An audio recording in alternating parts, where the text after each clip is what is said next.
సీరియల్లో సినిమాలో నటించాలనుకుంటున్నారా? అయితే వెంటనే మా యాక్టింగ్ స్కూల్లో జాయిన్ అవ్వండి. సార్ నవ్వద్దు సార్, నా సమస్య గురించి చెప్తే. ఏమన్నారమ్మా? నవ్వద్దు అన్నారా? మీరు చెప్తే నవ్వుతారేమో అని కొంచెం భయంగా ఉంది. అస్సలు లేదు. మా వారు ఎలా అంటే ఒక గురువు గారిని నమ్ముకొని చేసే తన పిచ్చి పనుల వల్ల ఇన్ని రోజులు ఒక 12 సంవత్సరాలు అవుతుంది మేడం పెళ్ళయి. అప్పటి నుంచి భరిస్తూనే ఉన్నాను. కానీ ఇప్పుడు రీసెంట్ గా ఒక పెద్ద ప్రాబ్లం తీసుకొచ్చి పెట్టారు. దాని వల్ల అసలు ఆ ఒక్క ప్రాబ్లం ఇన్ని రోజులు భరించిన దానికంటే ఈ ప్రాబ్లమే చాలా ఎక్కువ అవుతుంది నాకు. అంటే గురువు గారు అంటే ఎవరమ్మా? స్కూల్ టీచరా ఏంటి? ఎలాంటి గురువు? ఆధ్యాత్మిక గురువు అంటే తను ఒక జాతకాల పిచ్చి అన్నమాట. ఆయనకి బాగా జాతకాన్ని నమ్ముతారు. ఎలా అంటే పొద్దున్న లేవగానే ఏ వైపు లేవాలి, పడుకునేటప్పుడు ఏ వైపు పడుకోవాలి, తినేటప్పుడు ఈ రోజు ఈ గ్రహం ఇటు ఉందంట, ఇటు కూర్చొని తినాలి. అట్లా గురువు గారు ఏది చెప్తే ఆ జాతకంలో ఏది ఉంటే అది ప్రతిదీ నేనేది చెప్పినా ఆయన కాల్ చేసి మా భార్య ఇట్లా అంటుంది, చెయ్యొచ్చా గురువు గారు అని ఆయనని అడిగి చెప్తారు. నేను అడిగింది నాకు చెప్పరు, ఆయనకి అడిగి మళ్ళీ ఆయన ఓకే అంటేనే చెప్తారు. కానీ నేను చెప్పిన దానికి దేనికి అసలు ఏది ఒప్పుకోరు. ప్రతి విషయం భార్య భర్తల విషయం కూడా ఆయనకే చెప్తారు. కానీ రీసెంట్ గా ఏం చేశారంటే గురువు గారు చెప్పారంట, ఎక్కడో కేరళలో ఏదో వస్తుంది 9 నెలలు మీరు ప్రతిరోజు లాటరీ టికెట్ తీసుకుంటే మీకు మంచిగా ధనయోగం పడుతుంది అని చెప్తే 20,000 ప్రతి నెల దానికే ఖర్చు చేస్తున్నారండి. అసలు ఏం చెప్పాలి ఈయన పిచ్చికి నాకు అర్థం కావట్లేదు. పిల్లలు ఉన్నారా? 2 పిల్లలు, 3 పిల్లలు మేడం. 2 అని ఎందుకన్నానంటే ఫస్ట్ పెద్ద పాప పుట్టినప్పుడు తన జాతకం బాగోలేదు, మీ దగ్గర ఉండకూడదు అని గురుగారు చెప్పారని నాకు ఇష్టం లేకపోయినా ఒప్పించి మరి మా పిన్ని వాళ్ళకు దత్తత ఇప్పించారు మేడం. ఎంత అంటే తట్టుకోలేకపోతున్నాను. కానీ ఏం చేయలేకపోయాను. అప్పుడు నేను ఎంత చెప్పినా నా మాట వినిపించుకోలేదు. గురువుగారు ఇదే మాట ఆయన చెప్పారంట, పాప మన ఇంట్లో పెరుగుతూ ఉంటే మనకి ప్రాబ్లం వస్తుంది అని చెప్పి దత్తత ఇప్పించేశారు. అయినా భరించా నేను. కానీ మళ్ళీ బాబు పాప ఇప్పుడు పిల్లలు చదువుకుంటున్నారు, చదువులకి తిండికి కష్టం అవుతుంది. అయినా భరిస్తున్నా. నెలకి 20,000 లాటరీ టికెట్లకి పెడుతున్నారు. అది కాకుండా ఇప్పుడు వచ్చిన సమస్య, మీకు ఇప్పుడు ఫోన్ చేయడానికి ముఖ్యమైన కారణం ఏంటంటే ఇన్ని 12 సంవత్సరాల నుంచి అసలు నాకు ఒక డౌట్ వచ్చింది, మీ జాతకాలు తెండి అని గురుగారు అన్నారంట. అంటే ఆ గురుగారి దగ్గరికి మా జాతకాలు తీసుకెళ్తే అందులో ఏదో దోషం ఉంది, ఏదో షష్టాష్టకాలు ఏదో చెప్పారంట. ఆయన అన్నారంట, మీ భార్య భర్తలు మీరు అంత ఫ్యామిలీ ఇంకా బాగా ఎదగాలి, డబ్బు బాగా సంపాదించాలి అని అంటే ఒక మంచి ఒకటి చెప్తాను అని చెప్పి ఏంటండి అని అడిగితే ఇంకో గురుగారు చెప్పారు, ఇంకొక అమ్మాయిని తీసుకెళ్తే ఆ అమ్మాయి మనతో పాటు కలిసిమెలిసి ఉంటే మనం సంతోషంగా ఉంటామంట. అమ్మాయి అంటే ఎవరండి అంటే ఒక ఆవిడంట. అంటే ఇంటికి ఇంకొక ఆవిడని తీసుకొచ్చుకుంటారంట. తను ఆవిడ ఇంటికి తీసుకొచ్చిన తర్వాతనంట ఆవిడతో నేను సంతోషంగా ఉంటే ఇంట్లో సంతోషం రెట్టింపు అవుతుందంట. ఆమెతో నేను గొడవ పడితే ఇంకా గొడవలు ఎక్కువ అవుతాయంట. అది కూడా చెప్తున్నారు. ఎలా సార్ నేను ఎలా ఇంకొక ఆవిడని తీసుకొస్తే నేను ఎట్లా సంతోషంగా ఉండే, ఈ విషయాన్ని నేను ఎలా భరించాలో నాకు అర్థం కావట్లేదు. ఆయన ఎట్లా ఒప్పించాలో నాకు అర్థం కావట్లేదు. అసలు ఎట్లా ఒప్పుకుంటారు సార్ ఒక భార్య? ఇన్ని రోజులు ఎన్ని భరించారు. మా పుట్టింటికి వెళ్ళడానికి కూడా తూర్పు దిక్కున పుట్టిల్లు ఉంది, తూర్పు దిక్కుని ఇద్దరు చెయ్యకూడదు అని గురువు గారు చెప్పారని పుట్టింటికి కూడా నన్ను వెళ్ళనివ్వరు. వెళ్తే నాతో పాటే వస్తారు, 1 hour మాత్రమే అక్కడ ఉండనిస్తారు. ఆ తర్వాత మళ్ళీ వెంటనే తనతో పాటు తీసుకొస్తారు. అక్కడ ఉంటే నిద్ర చేయకూడదంట తూర్పు సైడ్. వీక్లీ 2 times గురువు గారిని ఇంటికి తీసుకొస్తారు. పాదాభిషేకాలు చేయడము, అతనికి 1016 ఇవ్వడము. Weekly 2 times. లెక్కేయండి సార్, ఇంకెంత మిగులుతుందో మాకు. జాతకాలంటే నేను నమ్ముతా, ఎంతవరకు మనకంటూ ఒక లిమిట్ ఉండాలి. కానీ ఎంత పిచ్చి నమ్మకము భరించలేకపోతున్నా. ఇప్పుడు ఒక అమ్మాయిని కూడా తీసుకొచ్చి ఇంట్లో పెట్టే అంతవరకు ఇచ్చిన జాతకం అంటే ఇది ఒకటే రాధమ్మ. నాకు అర్థం కావట్లేదు. రాధమ్మ మంచి పాయింట్, చాలా మంచి పాయింట్ చెప్పారు మీరు. ఏంటంటే కనుక ఏ స్థాయి వరకు మీ భర్త ఈ విధంగా తలాడిస్తే కనుక ఈరోజు ఒక ఆధ్యాత్మిక గురువు వచ్చి నీ ఇంట్లో వేరే ఆడదాన్ని తెచ్చుకో, నీ భార్య పక్కన కూర్చోపెట్టుకో, వాళ్ళిద్దరు అక్కచెల్లులాగా తోడ్బుట్టుల్లా ఉంటారు, వాళ్ళిద్దరితో నువ్వు సంసారం చేసి ఆనందించు, అప్పుడు మీ జీవితంలో మీ కుటుంబంలో ఉన్న సంతోషం సుఖం 10 రెట్లు అవుతాయని ఏ ఆధ్యాత్మిక గురువు మాత్రం చెప్తాడమ్మా? ఇక్కడ ప్రాబ్లం ఏమొచ్చిందంటే ఏదో కొంత వరకు వ్యతిరేకత చూపెట్టినా కానీ ఎక్కువ శాతం నువ్వు డబ్బులు పోగొట్టుకున్నా పెద్ద ఖండించలేదు. అమ్మ పుట్టింటికి వెళ్ళొద్దు అని అన్నా కూడా గురుగారు చెప్పారు కాబట్టి, తూర్పు దిక్కున పుట్టిల్లు ఉంది కాబట్టి అక్కడికి వెళ్ళి నిద్ర చేయకూడదు అంటే అక్కడ గంటే ఉండి వెనక్కి వచ్చినా కూడా నువ్వేమీ ఖండించలేదు.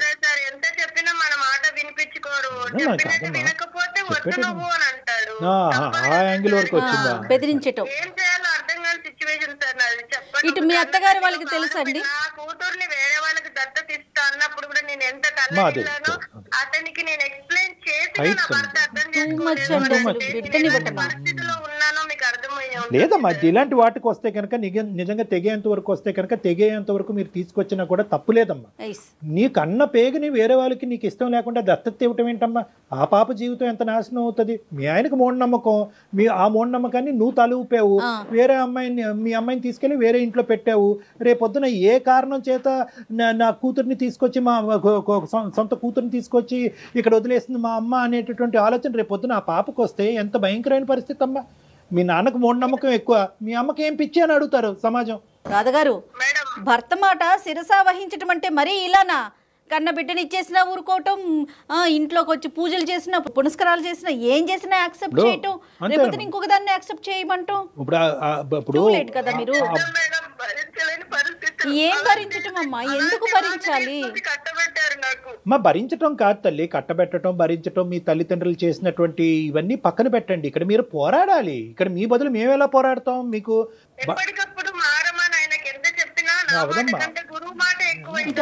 అది వ్యసనం అమ్మా. అది మరి నాకు ఇంకొకటి అనుమానం వస్తా ఉంది రాధగారు. ఇటు మీ పుట్టింట్లో కానీ ఇటు అత్తగారింట్లో కానీ ఇట్లా చేశాడు, ఇదేంటి పరిస్థితి, ఇట్లా అయిపోతుంది రోజు రోజు కానీ డిస్కస్ చేశారా? అంటే వాళ్ళ ఇంట్లో ఆనవాయితీ ఇది, అందరికి సాంప్రదాయం. మరి ఇప్పుడు ఎందుకు మాకు మెయిల్ చేశారండి? మీరు ఏమి ఎక్స్పెక్ట్ చేస్తున్నారు అసలు? మేడం ఇప్పుడు ఇంత భరించాను, ఇప్పుడు కాడదాన్ని తీసుకొచ్చి పెడతా, అది అక్కడ సమస్య వచ్చింది. ఇప్పుడు గురువు మాట వేదం అంటున్నారు, డాక్టర్ గారు ఏదైనా సలహా ఇస్తారు. అలా నాకు ఇప్పుడు నిజంగా నీ భర్త మీద ఆ గురువు గారికి కంటే నీ మీద నాకు ఎక్కువ కోపంగా ఉంది. ఇప్పుడు అమాయకత్వానికి కూడా ఒక హద్దు ఉంటుంది, అతని పిచ్చికి కూడా ఒక హద్దు ఉంటుంది, నీ అమాయకత్వానికి కూడా ఒక హద్దు ఉంటుంది. నీ కూతురిని దత్తచ్చి ఇచ్చినప్పుడు ఎవరికి కాళ్ళ వేళ్ళ పడి అడుక్కోలేదు, డబ్బులు పోతున్నప్పుడు అడుక్కోలేదు, పుట్టింటికి వెళ్ళమన్నప్పుడు చెప్పలేదు. ఇప్పుడు మాత్రం అమ్మ వేరే స్త్రీ వచ్చి నా పక్కన కూర్చోమంటదంటే ఇప్పుడు నీకు గుండెల్లో రైలు పరిగెడుతున్నాయా? చెప్తున్నాను, ఈరోజు ఎప్పటికైనా ఆ పిచ్చి కాస్త ఈ లెవెల్ వరకు వస్తుందని చెప్పి నువ్వు ముందుగానే ఊహించుకుని అతన్ని కట్టడి చేస్తే కనుక, ఇంట్లో పొమ్మంటే కనుక పిల్లలతో పాటు వెళ్ళిపోయి నీ పిల్లలను సాక్కుంటే కనుక ఆ పిచ్చి ముదిరి పాకాన్ని పడకుండా ఆగి ఉండేది. ఇప్పుడు ఆ పిచ్చి ముదిరి పాకాన్ని పడి ఒక విపరీతమైనటువంటి పిచ్చిగా అది మారిపోయింది. దాన్ని ఎవరు ట్రీట్ చేయగలరు ఈరోజు? ఇప్పుడు ఒక గురువు గారు ఇచ్చేటటువంటి ఆ కౌన్సిలింగ్, ఆ హిప్నటిజం ముందర నా కౌన్సిలింగ్ ఏమాత్రం అతనితో మాట్లాడకుండా ముందే మాట్లాడుతున్నాను. కానీ నేను చెప్పేది ఏంటంటే అది చాలా పవర్ఫుల్ కౌన్సిలింగ్. ఆవిడ చుట్టూనే ముడిపడి ఉంది చూడండి. ఇప్పుడు ఏంటంటే కూతుర్ని ఇచ్చేయటం తల్లిగా ఈవిడ ఒప్పుకోవాలి, ఇంట్లో డబ్బులు పోవటం ఈవిడే ఒప్పుకోవాలి, పుట్టింటికి వెళ్ళకపోవటం ఈవిడే ఒప్పుకోవాలి, ఈ రోజు వేరే స్త్రీని రాబట్టుకోవటం, అందులో ఇంకా శాడిజం చూడండి. పక్కన ఆవిడ కూర్చోపెట్టుకోవాలంటే ఈవిడ నవ్వుతూ ఆవిడని రిసీవ్ చేసుకోవాలంటే యాక్సెప్ట్ చేయాలి.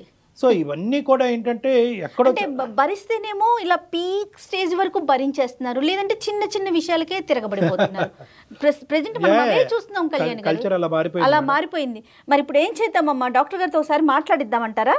మేడం ఒక్కసారి మాట్లాడిస్తే నువ్వు 10 ఏళ్ల నుంచి ఆయన్ని పెంచి పోషించి వింటారేమో అని చిన్న ఆశ మేడం. సరే నీ ఆశ అడియాస అవ్వకూడదు అనేటటువంటి ఆలోచనతోనే మేము మాట్లాడటానికి ఇష్టపడుతున్నాం. కానీ ఇక్కడ ఏంటంటే అతని సైడ్ తప్పు ఉంటే కనుక నీ సైడ్ కూడా ఉంది అనేది ఒకసారి నీలాంటి ఆడవాళ్ళు ఎవరైనా ఉంటే కనుక ఇప్పటికైనా కళ్ళు తెరుచుకుని ముందుకెళ్ళండి అని చెప్పడం. అంతే.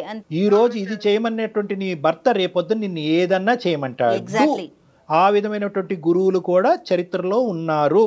నీ భార్యని నా దగ్గరికి తీసుకొచ్చి నాతో పాటు XYZ చేయించు, అప్పుడు నీ జీవితం సుఖంగా ఉంటుంది అని చెప్పినటువంటి గురువులు కూడా ఉన్నారు. ఆ XYZ ఏంటి అన్నది నీకు ఇప్పటికే అర్థమై ఉంటుంది, నా నోటంటే నేను చెప్పను. కాబట్టి ఇక్కడ ఉంటూ ఏదో గొప్ప వ్యక్తిలాగా నువ్వు ఏదో త్యాగమూర్తిలాగా అనుకోవద్దు. నీ పిల్లలు ఏం నేర్చుకుంటున్నారు, మీ జీవితాలు అయిపోయినాయి, మీ పిల్లలు ఏం నేర్చుకుంటున్నారు అన్నది కూడా ఒకసారి ఆలోచించవలసినటువంటి అవసరం ఉంది. 99.9% నీ భర్తను మార్చడానికి ప్రయత్నం చేస్తాం, కాని పక్షంలో నువ్వు మారాలి.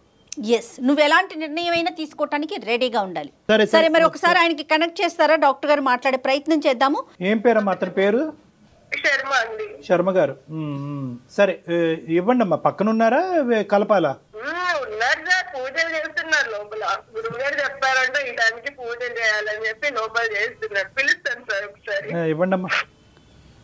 పూజా భగ్నం అంటాడేమో. ఒక్క నిమిషం సార్. ఒక్కసారి మీరు మన అందమైన జీవితం ప్రోగ్రామ్ ఉంది కదా, ఒకసారి కాల్ చేశాను. డాక్టర్ గారితో మీరు ఒకసారి మాట్లాడండి. ఒకసారి మాట్లాడండి. ఒక్కసారి మాట్లాడండి. హలో శర్మ గారు, నమస్తే అండి. నమస్కారం సార్. నమస్తే నమస్తే నమస్తే. నేను ఇక్కడ అందమైన జీవితం నుంచి డాక్టర్ కళ్యాణ్ చక్రవర్తి అండి. చెప్పండి సార్. సార్ నమస్తే నమస్తే. ఏదైనా కార్యక్రమంలో ఉన్నట్టున్నారు, మేమేమన్నా అది ఇబ్బంది పెట్టామా? అదేం లేదు సార్, పూజ చేసుకుంటున్నాం సార్. చిన్నది గురువు గారు చిన్నది తంత్రం చెప్పారా, చేసుకుంటున్నాం సార్. కాదు, ఇప్పుడు మధ్యాహ్నం 12:30 అయింది, ఇప్పుడు పూజ అయింది సార్. అవును సార్, కొంచెం తంత్రం ఉంటుంది సార్. 12 తర్వాత ఒక తంత్రం ఉంటుంది సార్. 12 ముందు మంత్రం ఉంటుంది సార్. మంత్రం తంత్రం. సరే, ఇవన్నీ అంటే లైఫ్ బాగుంటుందని చెప్పారు, అందుకే చేసుకుంటున్నాం సార్. బాగుందా సార్ మీ లైఫ్?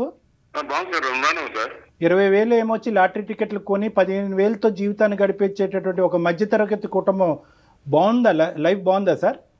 అది సార్ మీరు పొరపాటు పడుతున్నారు సార్. అది లిమిటెడ్ పీరియడ్ సార్. అది ఒక 6 నెలలు గురుగారు చెప్పారు. వచ్చే స్థితిలో మీకు ధనయోగం ఉంది ఈ 6 నెలల్లో. ఈ 6 నెలల్లో మీరు ట్రై చేయండి. కష్టపడండి, ఏది రాదు కదా సార్. కూర్చుంటే ఏమైనా వస్తుంది చెప్పండి. ఒక 2 నిమిషాలు మీకు కొంటేనే కదా సార్ వచ్చేది.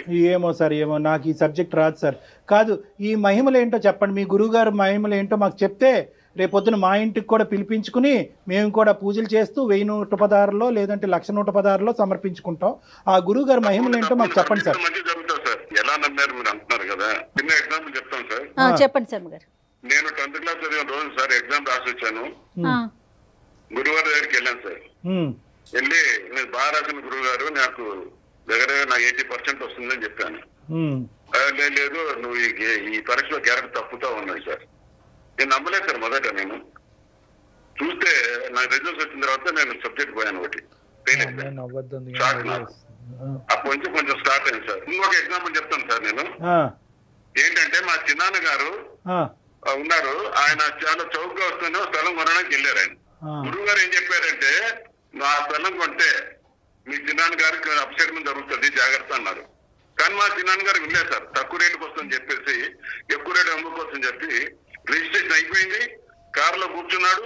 ఇంటికి వచ్చే లోపల యాక్సిడెంట్ అయింది సార్. కాలు వెళ్ళిపోయింది సార్. ఇప్పుడు కూడా ఆయన కర్ర పట్టుకుని తిరుగుతుంటారు సార్. మళ్ళీ ఇవన్నీ కళ్ళ ముందు ఇన్ని సాక్ష్యాలు ఉన్నప్పుడు సార్ నమ్మాలి కదా సార్. చెప్పండి సార్. ఇవేనండి బెస్ట్ ఎగ్జాంపుల్స్. ఇంకా ఉంటాయి. అవును సార్, అవును సార్, అవును మేడం. చాలా బాగున్నాయి. అంటే మీ గురువు గారు ఇప్పటి వరకు చెప్పింది ఏదైతే ఉందో అది అదే విధంగా తూచా తప్పకుండా అన్ని జరిగిపోయినాయి. అవును సార్, అవును సార్, అవును సార్. జరగనవంటూ ఏమీ లేదు. జరగనవంటూ అతను చెప్పి జరగదంటూ ఏదీ లేదు. ఒకటో రెండు ఉంటాయి సార్. కాదు, మరి అతను దేవుడి తర్వాత దేవుడు అయితే కనుక అవి కూడా జరిగి ఉండాలి కదా. గ్రహ తప్పిదా ఉంటుంది సార్. ఏదో పొరపాటుని చెప్పింటారు ఆ టైంకి, మనం కూడా క్షమించారు సార్. అంటే కండిషన్స్ అప్లై అని అంటారా మీ గురువు గారు చెప్పినప్పుడు? అవును sir, conditions apply sir, compulsory. సరే, ఇప్పుడు ఇదేంటి సార్, ఈ దరిద్రం ఏంటి సార్? మీరు లాటరీ టికెట్లు కొనుక్కోండి, ఏదో మీ సావు మీరు సావండి, తప్పుగా అనుకోకండి. నాకు చాలా కోపం వస్తుంది. ఈ రోజు ఇంకో స్త్రీని ఇంట్లోకి తెచ్చుకుని పెట్టుకో, ఆవిడతో పాటు మీ భార్య సుఖంగా ఉండేటట్టు చూసుకో, అప్పుడు నీ గ్రహాలు తిరుగుతాయి, నీ జీవితం బాగుపడుతుంది అంటాడు ఏంటండి? ఏమండి, తెప్పించుకుని కొట్టేవాళ్ళు లేక తప్పుగా అనుకోకండి. మీ గురుగారు మీకు దేవుడు అయ్యి ఉండొచ్చు, మాకు రాక్షసుడు దెయ్యం, మీ భార్య పాలిట శాపం, మీ పిల్లల పాటి దరిద్రం. మరి అండి ఏంటండి, వేరే స్త్రీని తెచ్చుకోమంటాడా? గ్రహాలు పోషణ బాలేదు సార్. ఏం చేయాలంట? నేను చెప్తాను అతని జాతకం, అతని గ్రహాలు కూడా బాలేదు, 3 భార్యలను తెచ్చుకోమనండి. ఏం మాట్లాడుతున్నారు? Non sense. అట్టుగా మా మంచి గురించి కదా మేడం అమ్మాయిని తీసుకొచ్చేది. ఎవరు మంచి? మా మంచి జరగడానికి కదా అని చెప్పింది గురువు గారు. మంచి జరగటానికి అమ్మాయిని తీసుకురమ్మన్నారు. ఇప్పుడు గ్రహస్థితులు బాగాలేవు సార్, కొంచెం బాగాలేవు. అమ్మాయిని తీసుకొచ్చిన తర్వాత మొత్తం ఫ్రెండ్షిప్ అయిపోతాయి మొత్తం అన్ని గ్రహాలని కలిసి. ఆ విధంగా గురువు గారు ఆ విధంగా చెప్పారు. ఇప్పుడు మిత్రత్వంగా ఉన్నాయి. అమ్మాయిని తీసుకొని కాలు పెడుతూనే మొత్తం మిత్రత్వం అయితాయి. మీకు హ్యాపీ ఉంటారు, చాలా సంతోషంగా ఉంటారు. మీకు రావాల్సిన డబ్బు ధనం జీవనం అన్ని సర్వం వస్తాయి మీకు అని క్లియర్ గా చెప్పారు గురువు గారు. తప్పేం సార్ అది పాటిస్తే? సరే నేను చెప్తున్నాను, ఒకటి ఖచ్చితంగా జరుగుతుంది. నేను స్టాంప్ పేపర్ మీద రాసిస్తాను. ఇంకొక 2 సంవత్సరాలు తిరక్క ముందే మీ గురువు గారు మీ భార్యకి ఇంకో మగాడిని తీసుకురమ్మంటారు. తీసుకొస్తారా? అదేంటండి ఏ రాయండి సార్ తలపగలు కొట్టుకోవటానికి?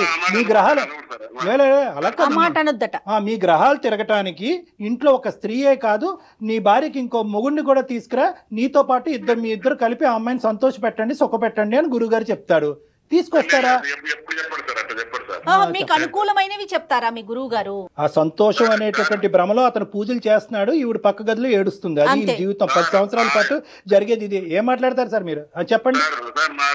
మాట ముందు ఏడుస్తుంది సార్, మాట తర్వాత ఏడుస్తుంది సార్. తన నైజం సార్ అది. మరి ఆ గ్రహాలు చెప్పండి, ఆవిడ ఏడవకుండా ఆ గ్రహాలు ఏమిటో చెప్పండి. ఇప్పుడు మీ గురువు గారిని వెళ్ళి ఇన్ని అడిగారు కదా, మా ఆవిడ ముందొక ఏడుపు వెనకొక ఏడుపు ఏడుస్తుందండి, ఏం చేయాలా, నవ్వించడానికి ఏం చేయాలని ఒక్కసారి కూడా అడగలేదా మీరు? మీ తలకాయ కళ్యాణ్ గారు, అతనికి ఏదో సైకలాజికల్ ప్రాబ్లం.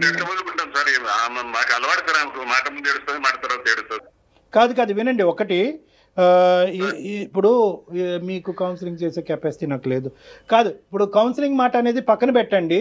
ఇక్కడ ఒక మాట నేను చెప్తున్నాను. ఒకసారి మీరుని ఇప్పుడు ఆవిడ ఒక నిర్ణయానికి వచ్చిందండి రాధ గారు.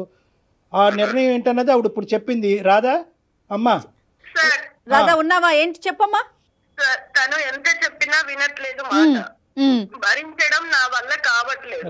ఇప్పుడు నా కూతుర్ని ఇచ్చినప్పుడు భరించాను, ఈ లాటరీ అని చెప్పి డబ్బులు భరించాను లాస్ చేస్తుంటే. ఇప్పుడు ఒక ఆడదాన్ని తీసుకొస్తా అంటున్నాడు, రేపు ఖచ్చితంగా తీసుకొస్తాడు, తప్పదు, ఇంకా తీసుకొస్తాడు, అప్పుడు భరించాలి. కానీ అది చూడండి, తన నా మంచికి ఒక ఆడదాన్ని తీసుకొస్తున్నాడు.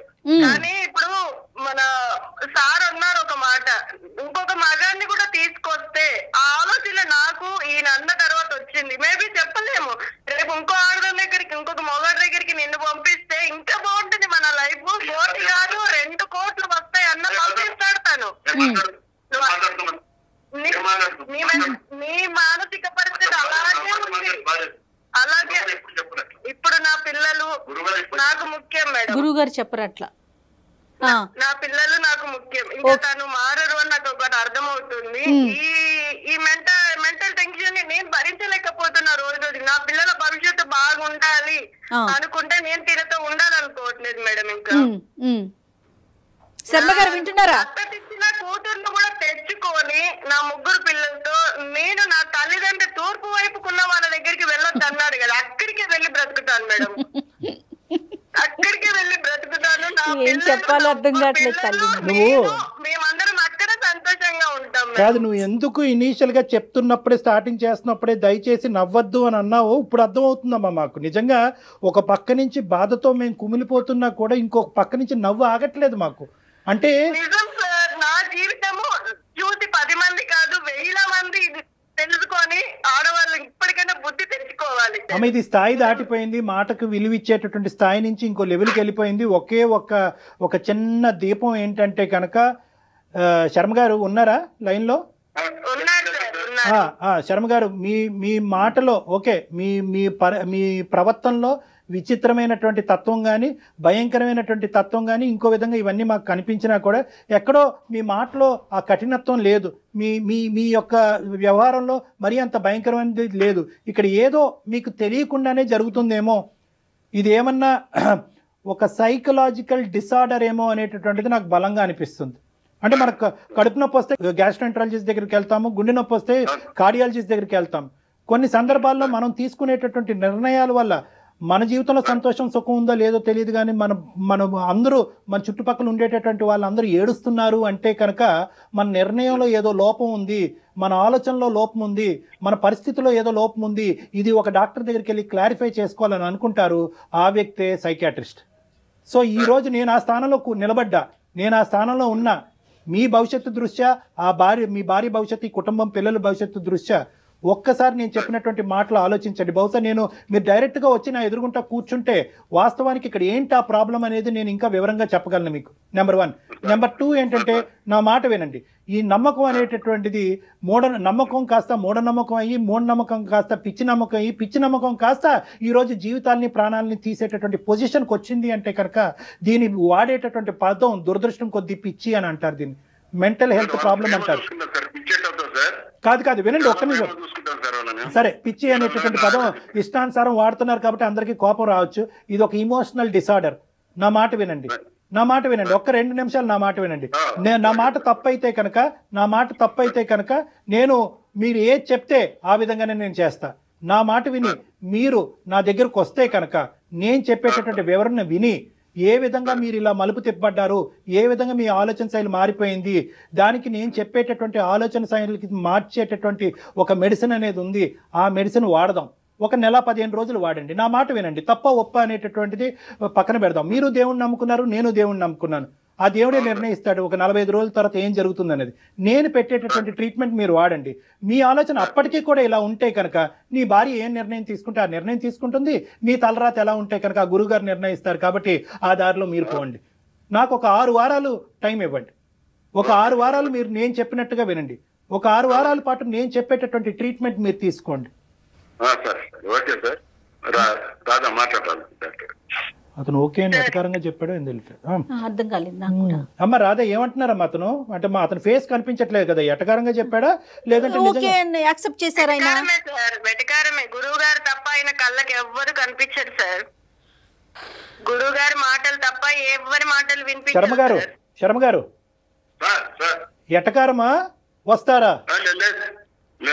చెప్పారు కదా సార్, నేను వస్తాను, మీ దగ్గర వస్తాను సార్, తప్పకుండా వస్తాను సార్. నేను సరే వస్తాం సార్.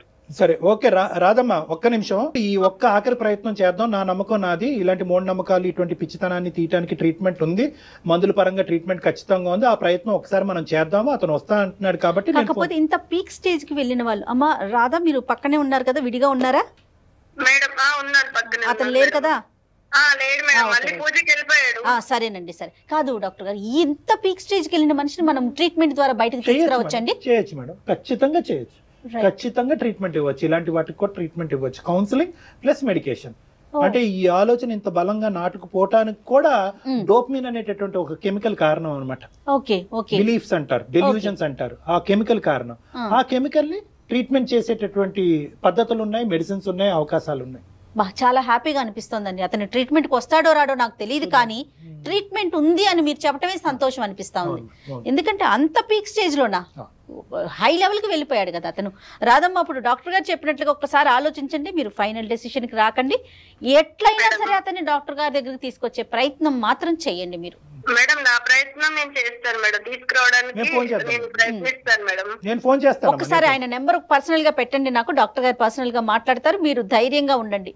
మీరు నా కోసం మాట్లాడినందుకు చాలా సంతోషంగా ఉంది మేడం.